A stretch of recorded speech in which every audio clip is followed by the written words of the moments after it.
പാലക്കാടിനെ വിറപ്പിച്ച കാഴ്ചക്കുറവുള്ള PT5 കാട്ടാനയെ മയക്കുവെടി വെച്ച് പിടികൂടി ചികിത്സ നൽകി. തുടർന്ന് റേഡിയോ കോളർ ഘടിപ്പിച്ച ശേഷം കാട് കയറ്റി. 3 മണിക്കൂർ നീണ്ട ദൗത്യത്തിനൊടുവിലാണ് PT5നെ മയക്കുവെടി വെച്ച് പിടികൂടിയത്.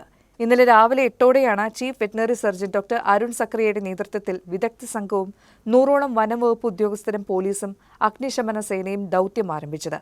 മലമ്പുഴ മാന്തുരത്തിൽ നിലയുറപ്പിച്ച കാട്ടാനയ്ക്ക് നേരെ 2 തവണ മയക്കുവെടി വെച്ചു.